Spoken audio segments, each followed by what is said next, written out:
অশোক স্তম্ভ এটি আমাদের দেশের জাতীয় প্রতীক। 1950 সালের 26শে জানুয়ারি এটি জাতীয় প্রতীক হিসাবে নির্বাচিত করা হয়। এই স্তম্ভে 4টি সিংহ মূর্তি রয়েছে এবং এর পাদদেশে রয়েছে আরও 4 রকমের অ্যানিম্যাল, ষাঁড়, ঘোড়া, হাতি, সিংহ।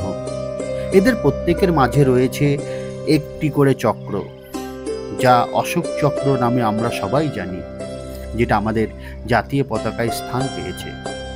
এই স্তম্ভটি বর্তমানে উত্তরপ্রদেশের সারনাথ জাদুঘরে সংরক্ষিত আছে।